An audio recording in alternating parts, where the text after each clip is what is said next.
Welcome back to the channel, and on today's video we're going to be talking about how to master any trading strategy and win. When we talk about mastering a strategy and actually making it a winning formula, it's going to be broken down into four main steps. Step number one is going to be creating a system with a proven edge.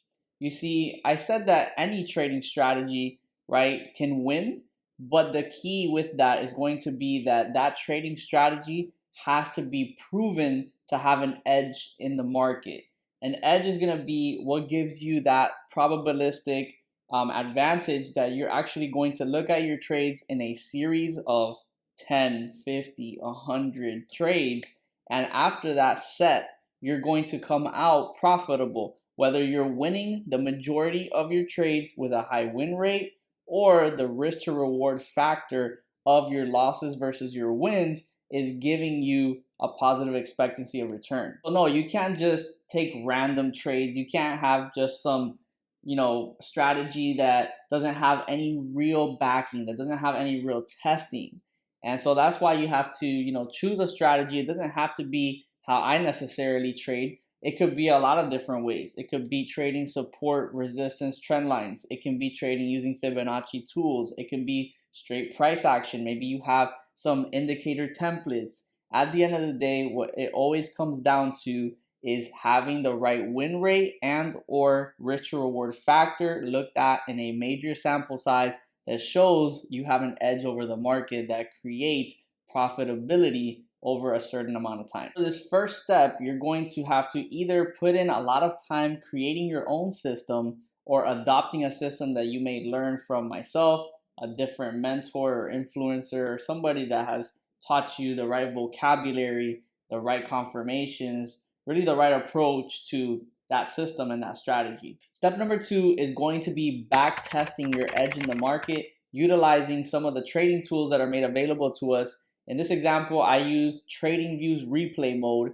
so I can actually go and look at an asset such as NASDAQ and apply the different confirmations, the different entry exit points, all the stuff that our system is comprised of, and gather data about how well that system is performing. So let's hop on the charts and show you what that looks like.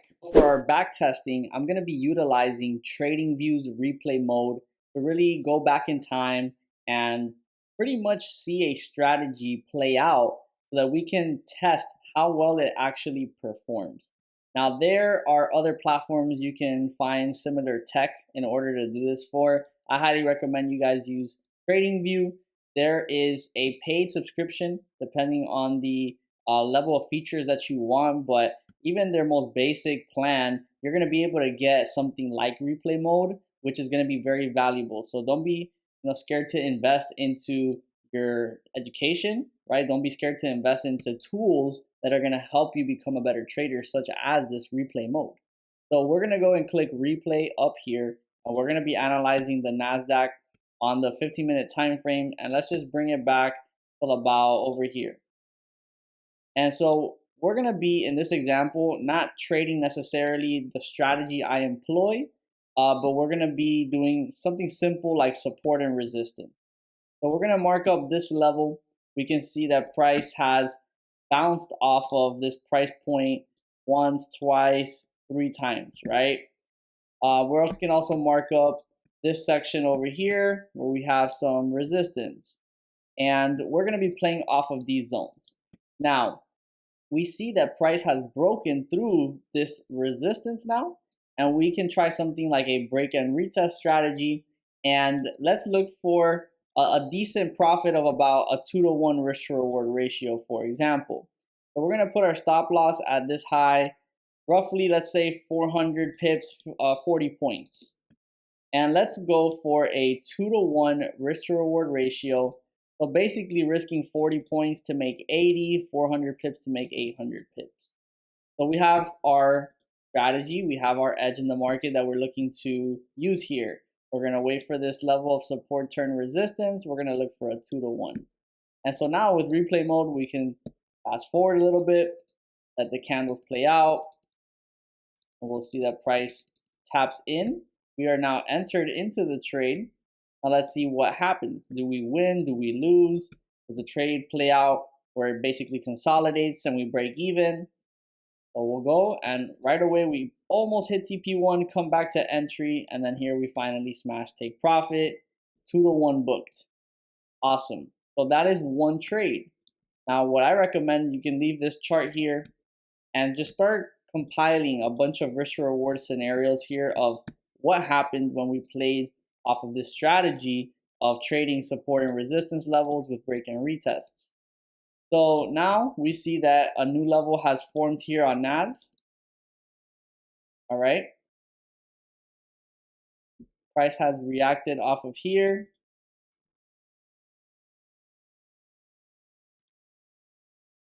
And now we get a crazy spike to the upside, and now we've broken lower.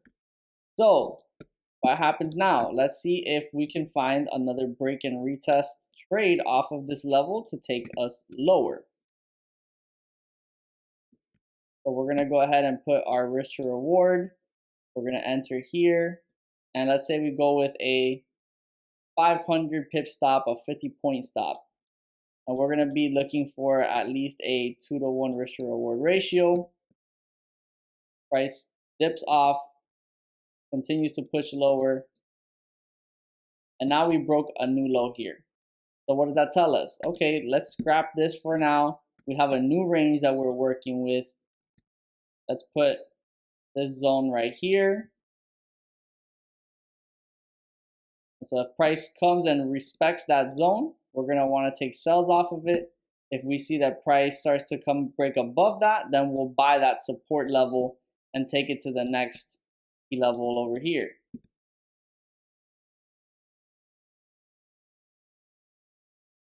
The price starts to break above, and let's go for some buys now. So we jump in here. Let's put our stops at around 60 points, 600 pips, and we'll be targeting this level. So our 2-to-1 risk to reward will be over here. And we will consider that we got to be careful with this level where we might reject off of it. So price comes, respects, and we get close. Looking like we're going to break even now.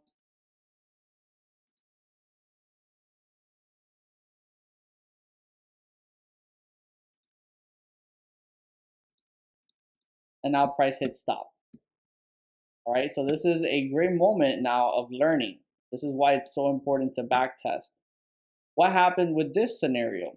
Well, we identified our support level here. Price broke above it. We got into a trade. Now, this trade went for about a 1.4-to-1 risk to reward ratio. We didn't get all the way to our final target of 2-to-1. So what did that tell us? We need to also look at how this strategy performs and how we're going to make decisions with our trade management. Are we going to move our stop loss to break even after we go, let's say, 1-to-1 risk to reward ratio? Are we going to just let the setups completely play out and not touch it once the trade is activated? That is part of your edge. That is part of the way that you are managing your trades that make all the difference. So this is showing us that, okay, there's going to be scenarios where we hit TP with this strategy. There's going to be scenarios where we get close, but we end up reversing. All right, now let's continue. We still have this level. Now we see that there's a really nice level of support that has formed down here. All right, so we're rejecting off of that. Perhaps we can buy off that level. The price comes here. Now we want to buy off that support. So we'll buy here. Let's put a 50-point stop on there. And let's target the next area, the next zone. This will be a 3-to-1 risk to reward ratio. Even if we move this to our targets, we're really trying to secure those 2-to-1s. Let's see what happens in this scenario.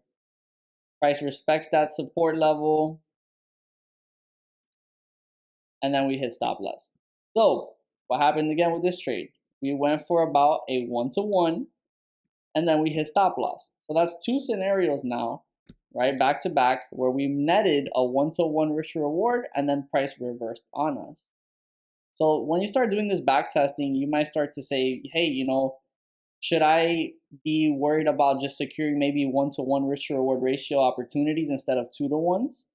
Or is it that maybe I just need to move my stop loss to break even after being up 1-to-1? That way, this is a 2% win, and these two are break even trades. Not bad. Okay, well, now we still have this zone. So, what if we start to look for sell opportunities if we get a retest of this level? Let's see. So price comes up and it did not even give you really a chance to even enter a trade. Let's say if you would have entered a trade blindly there and used another 50-point stop, this would have been a straight stop loss.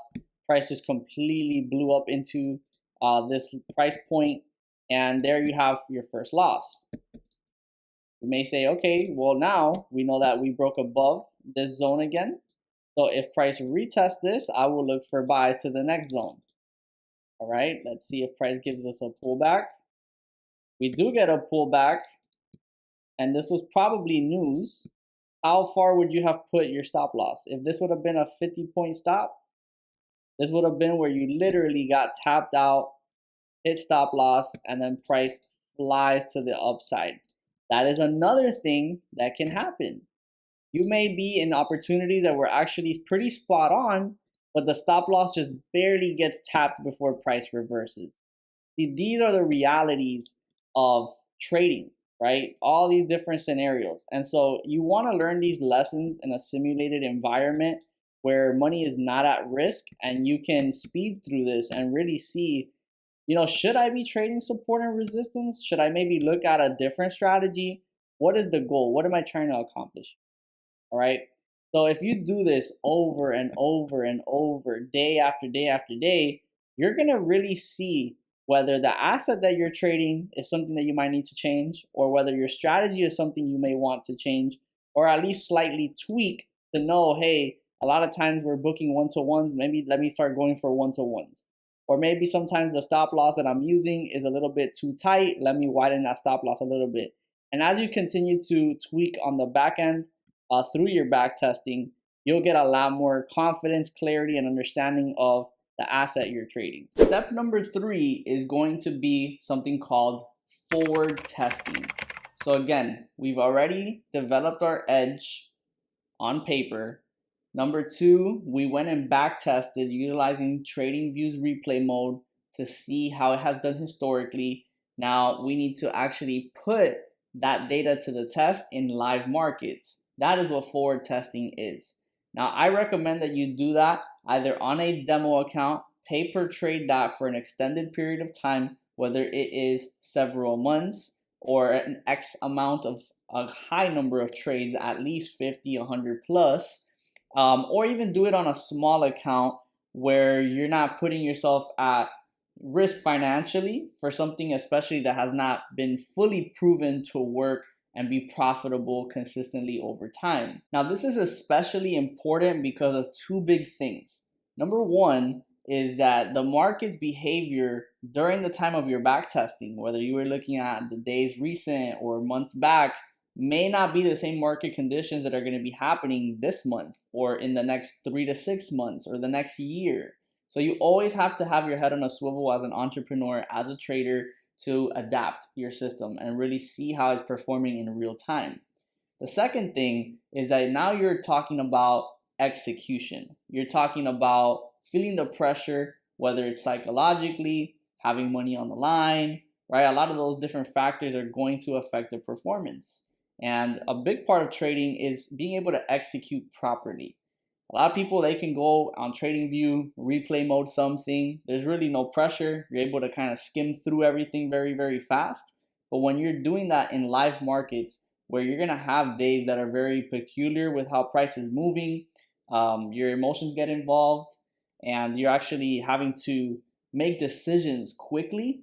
And as price is developing, it's a different state of mind. It's a different skill set to be able to execute and manage trades properly versus just seeing how your entries and exits work on a simulation from the past that you can really skim through in a couple of seconds. I would argue that forward testing is going to be the most crucial component of this process to really bringing to life your trading system, because again, you're going to be going through the times where you may make mistakes. You may not be executing properly. You may not, be able to have the patience to trade the system you thought that worked for you.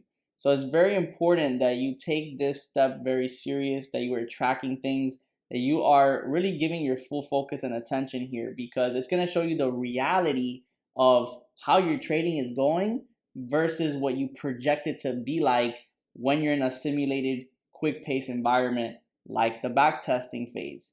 So really, guys, lock in on forward testing, and once you have really had that track record, it is now time to go live. Which leads us to our final step, step number 4, trading your system live. You've put in the work, you've reviewed it, you've tested it. Now it's time to really have it perform for you. Whether it's going to be through funded accounts, whether it's your personal funds, it's goal time, right?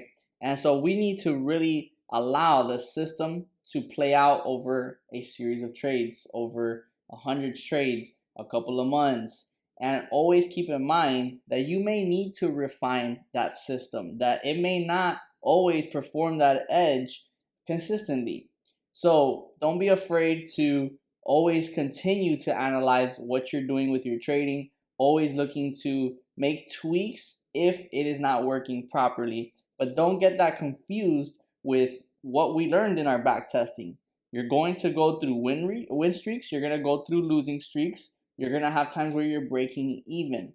All of that should show during your back testing phase.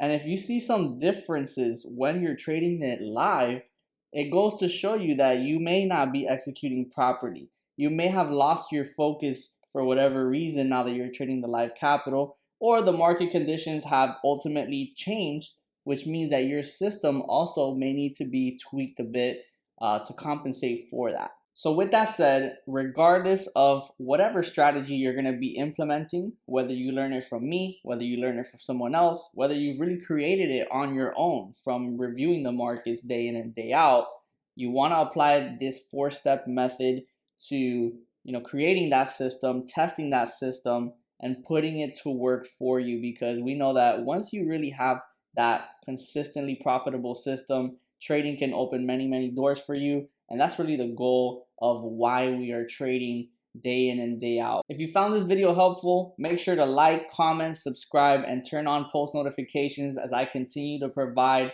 trading content to help you on your journey. And with that said, I'll see you on the next one.